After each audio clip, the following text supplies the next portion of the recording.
What a fine shot, and it's beaten the keeper. It's there! A classic finish! Oh, I can't wait to see the replay of that! Hello and welcome to the greatest show on earth, the 2002 FIFA World Cup. And it's a great start! Extraordinary! Crying out for him to score, most of the goal to aim at, made no mistake.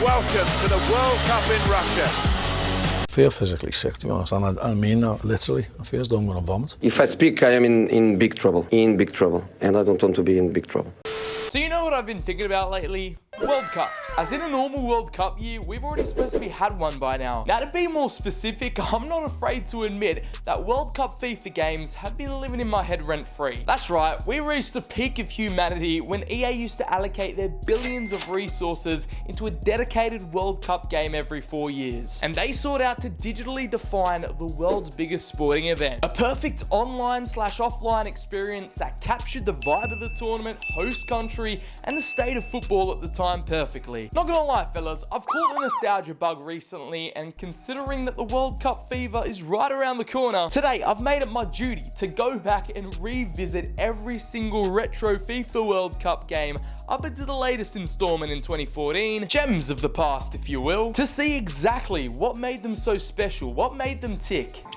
He was special.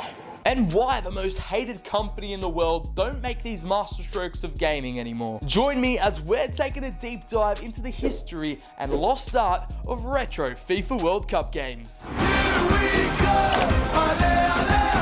Chronological order, here we go. It's World Cup 98 and FIFA Road to the World Cup 98, a cheeky little bundle, as these were the first World Cup games developed by EASports. Because before that, Italia 90 and USA 94 were originally developed by Tiertex and Virgin Master Sonics, both of which, you guessed it, don't even exist anymore. Mission failed. We'll get them next time. Believe it or not, even I had a taste for these retro games back in the day with World Cup Italia 90. I've got it right here. I remembered I always had a retro World Cup game, but I didn't know it was this far back in the past, 1990. It even has a hints and tips hotline telephone number you could ring at the back before the days of YouTube and the internet. You had to call up the old hotline to figure out what button was shoot. Not an EA game by any stretch of the imagination, but it was my first taste of virtual football before FIFA 06. And just like that, 7 years later, the Road to the World Cup game eventually released in 1997.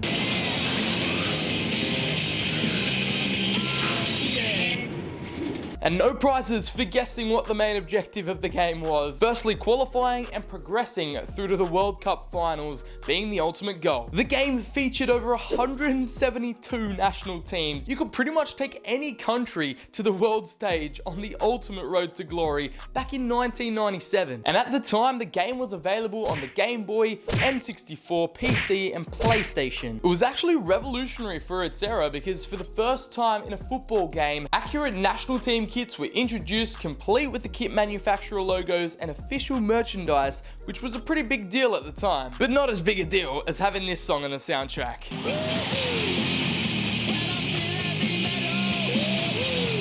Whilst being the little brother, the predecessor to the Big Kahuna World Cup 98, containing a playable version of the World Cup tournament itself where you could choose randomized or realistic group stages. It included 40 authentic national teams with players like Arnan Ronaldo, Zidane, Roberto Baggio, the list goes on. It was the epitome of late 90s football, and you couldn't have late 90s football without this banger on the soundtrack. I get knocked down, but I get up again. You're never gonna keep me down. And it didn't just stop there. There was an additional game mode called World Cup Classics, a mode which let you play 15 iconic World Cup matches all throughout history, having time period realistic graphics for each era you played in, with scarily accurate rule changes implemented and the commentators voicing for the time. This was 1998.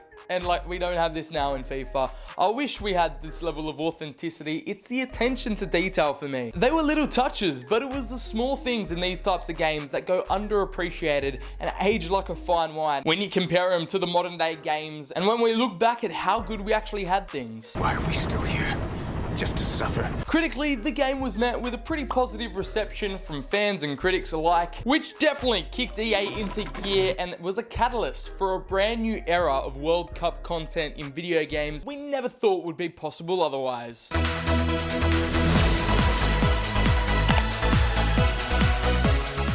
2002, what a time to be alive. I was only 2 and it was a World Cup for firsts. The tournament hosted by Asian nations for the first time, and the EA World Cup game editions also launched on Xbox and PlayStation for the first time, whilst the GameCube also got its own iteration of the game released in late April 2002, and the numbers stacked up. The sales didn't lie. By October, it already had sold 3.5 million copies. So let's see what the hype was all about. Unlike the previous games in the FIFA series, the game had an original soundtrack performed by the Vancouver Symphony Orchestra.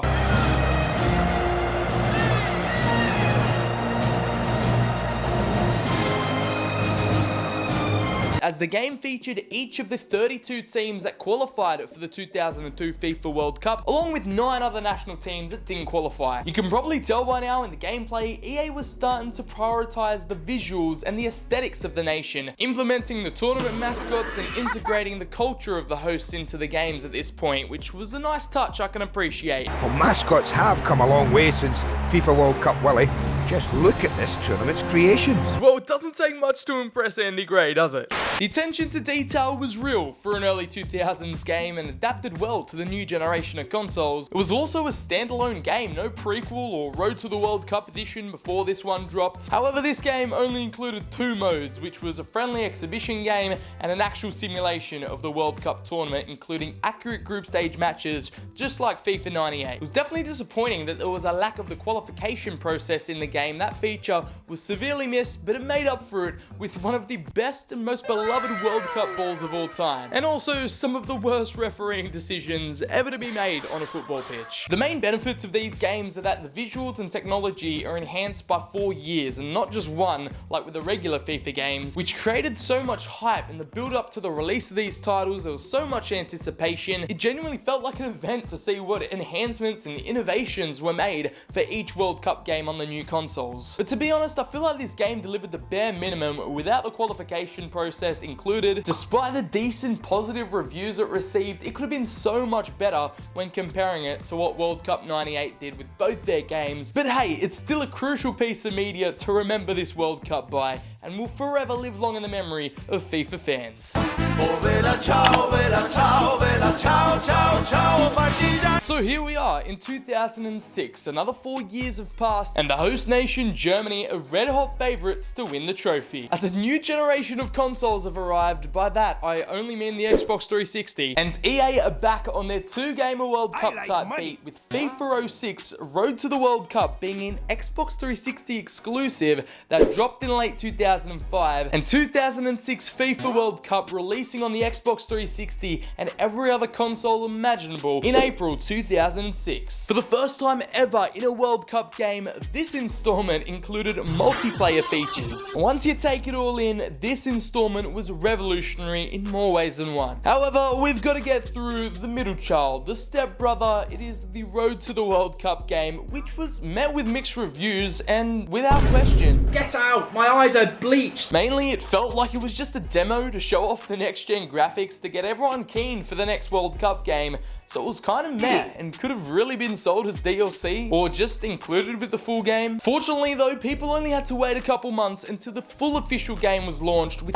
10 region-specific covers. The game included 127 national teams, a redesigned menu looking as stellar as ever on the new consoles, a cheeky little globe spin when choosing your team, the online modes had ranked and unranked matches, leaderboards, and a global challenge mode where you could play through over 40 historical World Cup scenarios with the opportunity to explore alternate outcomes for each one. Kinda similar to that FIFA 98 classic mode we touched on earlier, just expanded a little bit more. But unfortunately the servers got shut down quite a while ago, so we couldn't fully explore the multiplayer features, but you get the gist. There was a pretty fire reward system implemented in the game as well, as it rewarded you for playing offline and in single player mode. You earned precious points to spend in the virtual store, where players can purchase uniforms, historical players, various footballs, boots, and gameplay options.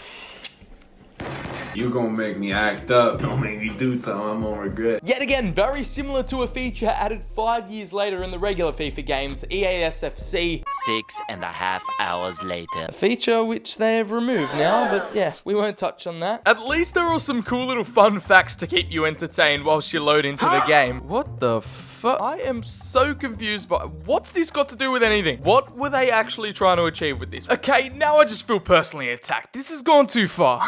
The PS2/PC version pretty much had the same features, minus the online components and technically worse graphics, but didn't really deteriorate the experience all too much, and is still considered a strong fan favorite to this day, as it'll go down and live long in the memory for me, as Italy went on to claim their 4th crown to become champions of the world. It was also the last World Cup knockout game we ever played, so I guess we went out with a bang then. Bro, I can't take it. I can't take it. I can't. It's time for Africa.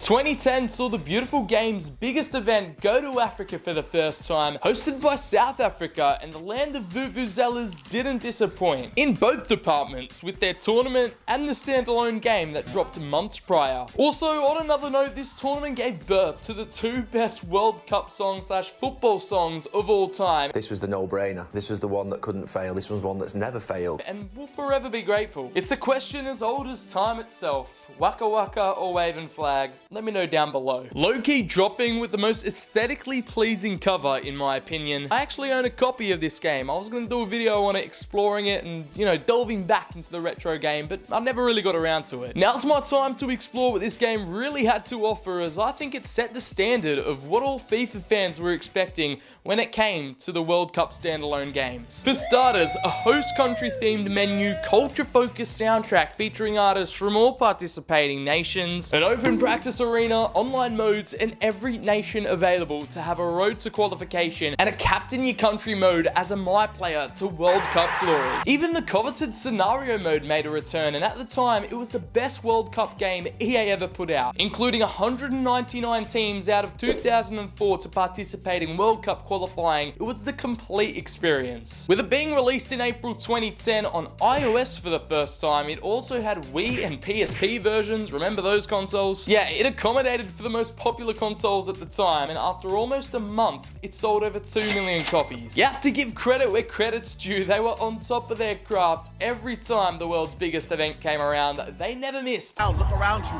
Look at this. We created this. This didn't exist before we were here. And every game they touched was turning to gold, as the FIFA vs PES battle was slowly being won by EA. This was a major statement of a game, a mic drop in FIFA history, as I'm pretty sure even Konami employees were playing the shit out of this game. The streets will never forget the 2010 World Cup, not only for the real life tournament, but the elite digital experience that accompanied it, and EA, pat yourselves on the back, because they made 2010 a whole lot better.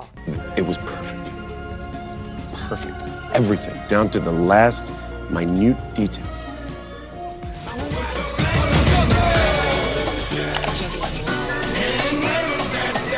Brazil.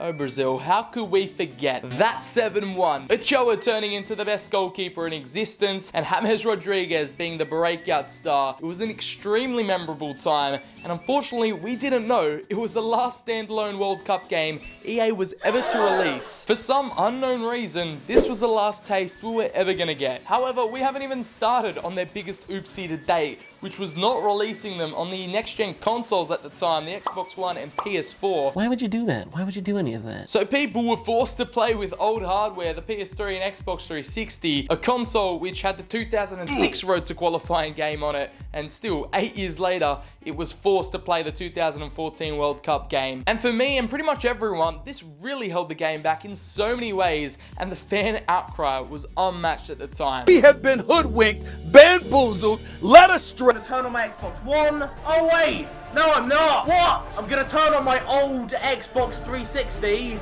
I mean, the next-gen FIFA 14 version got its own digital DLC added where you could play games, have an ultimate team kind of mode, but yeah, if you wanted the standalone World Cup game experience, you were forced to go back on previous consoles. Some people, even me, didn't even have them at the time. Whilst being the most feature-heavy, content-dense World Cup iteration so far, the menus, aesthetics, environments, and cutscenes were all thematically on point. Stupendous. We must stay focused, brothers. We must Stay focused. We would never really know what it could look like with the next-gen console hardware, and the game was well behind the pace from the get-go, as people already moved on to the newer consoles, featuring a list of welcomed additions like Road to the World Cup, Story of Qualifying, Captain Your Country, online matches, the EA catalog, training drills, and more, alongside in-game content that updated in real time alongside the tournament. It gave you a reason to come back every single day and get hyped for the next match. There was an eclectic soundtrack to fit the South American summer vibe, with some Latino tracks with a classic flamenco feel to them.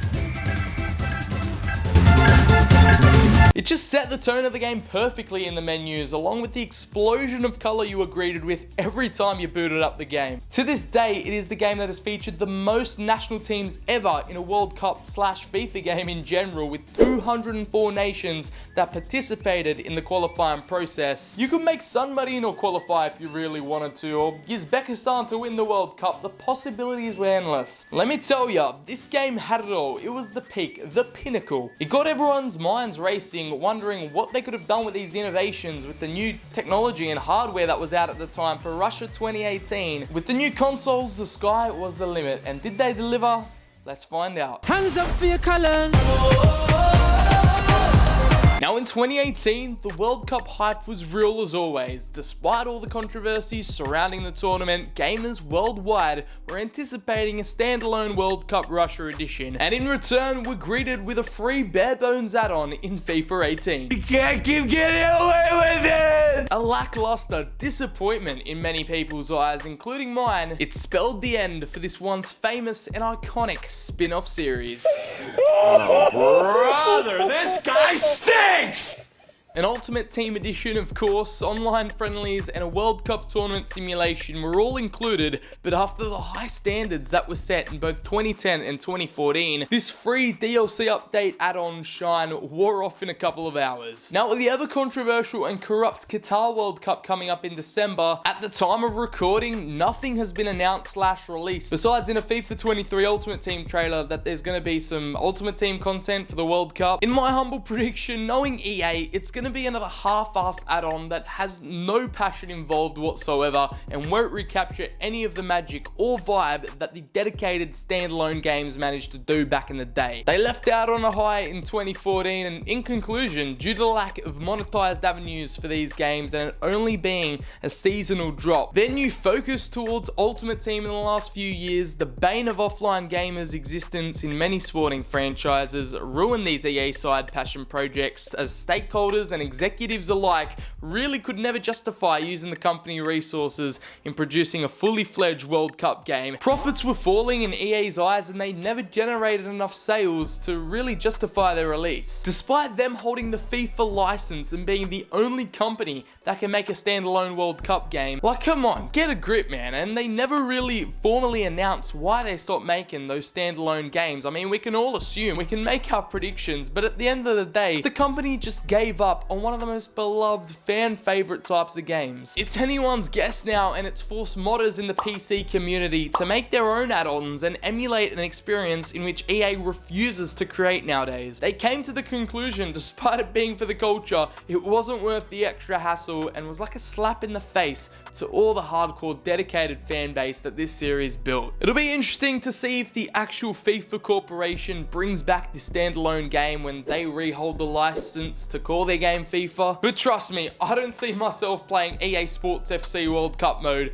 come 2026. Honestly, I've lost all hope, but we're just gonna have to see how it all unravels in the future. For now, we're just sitting ducks begging for some new virtual World Cup content after EA did their best to send it into an early grave for no good reason. Now, if I was forced to actually rank these games and put them in a, you know, kind of tier list order, here it would be. I've created a quick little tier list, and just as a bonus part of the video, we'll put them in a quick rank just to give my final thoughts on every single one of these games. Got S tier, A tier, B tier, C tier, and, you know, the EA tier, the terrible, destruction, lowest quality tier possible. That's gonna be quite the challenge because, you know, most of them I didn't really play to the fullest of extents, like World Cup 98. I'm pretty much just gonna judge them on, on, you know, how they performed and their impact upon the franchise, the culture, how good of a representation it was and the features. But I'll just get one thing out the way. We'll put, okay, let's start off with FIFA 18. Yep, the World Cup add-on, the free DLC, it's going in EA tier. It's just terrible. I'm not standing for it. I'm not having it. I hope we get something better for 2022 because, yeah, that was just such a poor effort. Yeah, we'll go from EA tier to S tier, and I'm going to go ahead and put South Africa. I gave it so many props, so much claim in the video, so yeah, it's only fair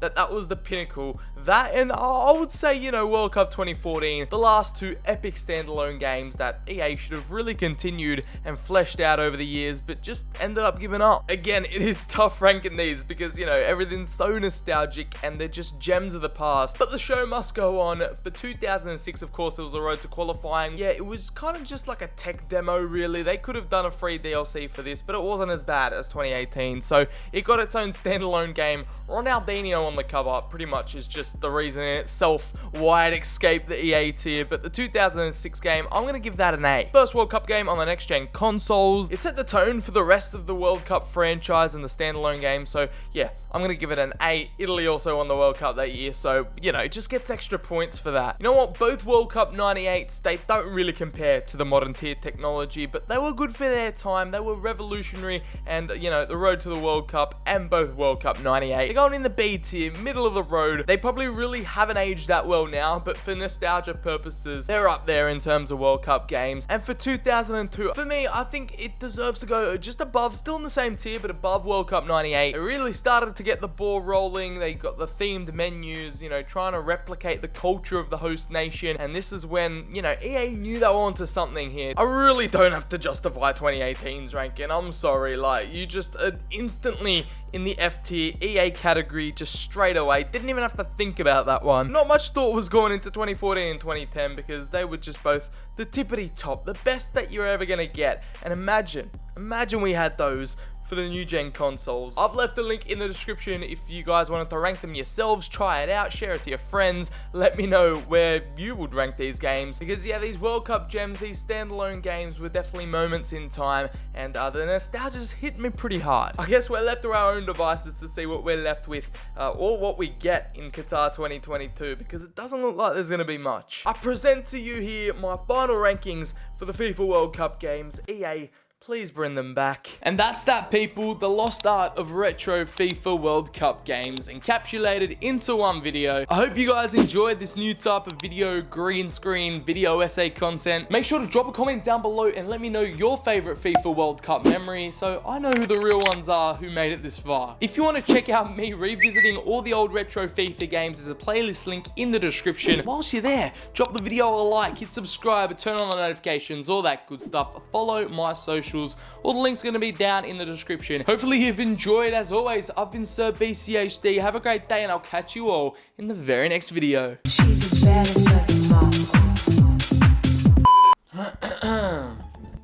Oh, I don't have my rings on. It was in chronological order. This is where it's all beginning. Performed by the Vancouver Symphony Orchestra. Performed by the Vancouver